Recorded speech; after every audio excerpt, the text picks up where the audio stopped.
Assalamualaikum warahmatullahi wabarakatuh. Selamat pagi, salam sejahtera untuk semuanya. Om Swastiastu, Namo Buddhaya, salam kebajikan.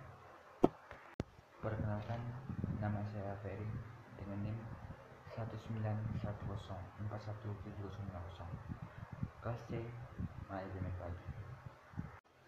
Di sini saya akan menjelaskan tentang apa yang telah saya jelaskan dengan materi bisnis internasional. Pertama, saya akan menjelaskan tentang apa sih perbedaan antara bisnis domestik dengan bisnis internasional. Jika kamu sudah mengetahui arti dari bisnis internasional, maka bisnis domestik merupakan kegiatan bisnis yang aktivitas bisnisnya hanya di lingkup dalam negeri saja. Banyak bisnis domestik atau lokal yang tetap mempertahankan aktivitas bisnisnya hanya di dalam lingkup dalam negeri. Karena menghindari tantangan untuk masuk pasar internasional serta berbagai risikonya, seperti adanya batas perdagangan dan tarif bea cukai, perbedaan perundang-undangan, perbedaan bahasa dan budaya, serta beberapa faktor lainnya. Dilihat dari daya beli masyarakat, perbedaan ada juga cukup signifikan. Pasar domestik hanya mengandalkan daya beli dari masyarakat lokal saja. Seperti yang kita ketahui, Indonesia merupakan negara berkembang, jadi untuk daya belinya masih belum seperti negara maju. Walaupun masih ada beberapa perusahaan yang pasarnya merupakan negara berkembang. Tetapi jika dibandingkan dengan kurs mata uang di Indonesia, memang negara-negara tersebut memiliki kurs yang lebih tinggi, sehingga menciptakan daya beli yang lebih tinggi dibandingkan dengan masyarakat lokal, seperti Malaysia, Thailand, Brunei, dan negara lainnya. 2. Jelaskan mengapa penting bagi Anda untuk mempelajari bisnis internasional. Pentingnya mempelajari bisnis internasional. Dalam bisnis internasional, terdapat berbagai aktivitas pokok yang menjadi ciri penting yang terjadi dalam bisnis internasional di berbagai negara, yaitu 1. Visible trade atau merchant export and import, perdagangan barang-barang berwujud. 2. Invisible trade atau service export and import, perdagangan dalam jasa, bank, travel, accounting. 3. International investment meliputi foreign direct investment atau FDI, investasi yang bertujuan untuk mengawasi kepemilikan atau properti, aset dan perusahaan lain atau host country secara aktif. Portfolio investment, pembelian aset keuangan luar negeri, saham, obligasi, sertifikat deposito untuk tujuan selain pengawasan. Licensing atau lisensi suatu perusahaan di suatu negara untuk menggunakan kepemilikan intelektual atau paten, trademark, merek, hak cipta, dan lain sebagainya.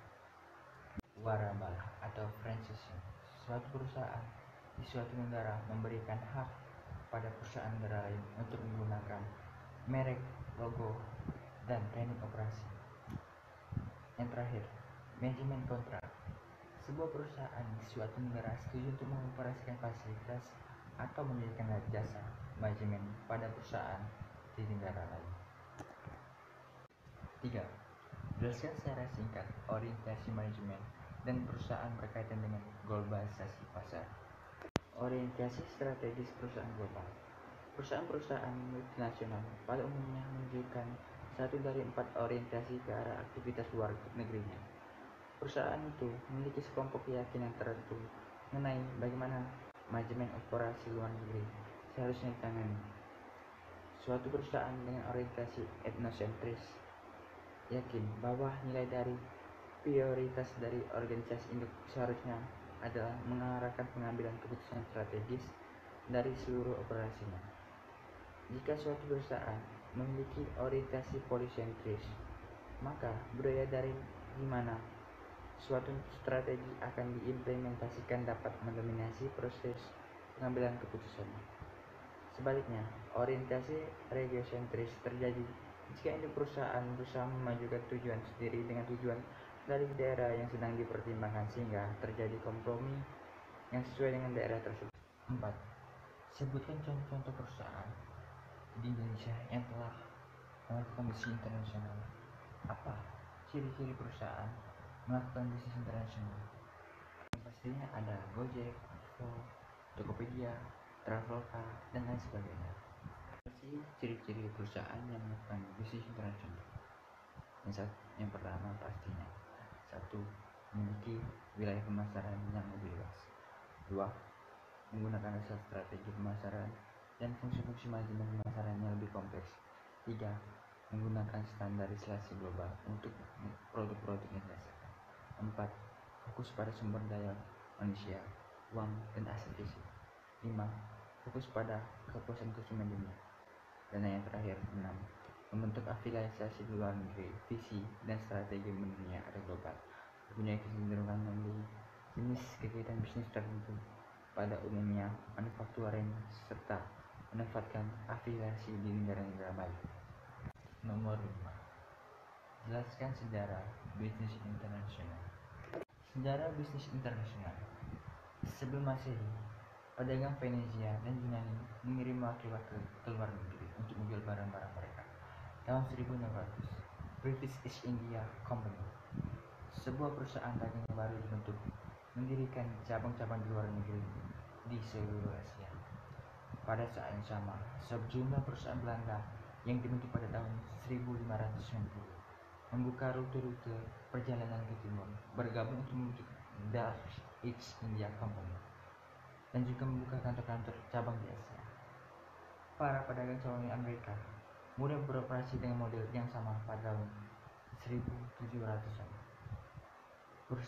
Perusahaan Amerika pertama yang berhasil masuk ke produksi luar negeri adalah pabrik yang didirikan di Skotlandia oleh Singer Sewing Machine pada tahun 1868. Pada tahun 1880, Singer telah menjadi organisasi dunia dengan organisasi penjualan luar negeri yang luar biasa dan beberapa pabrik pemanufakturan di luar negeri. Perusahaan-perusahaan lainnya segera menyusul, dan pada tahun 1914, paling sedikit 37 perusahaan Amerika memiliki fasilitas produksi di dunia atau 3 lokasi di luar negeri. Tahun 1919, General Electric mulai menanamkan model di negeri. Tahun 1920, General Motors and Chrysler melakukan operasi luar negeri.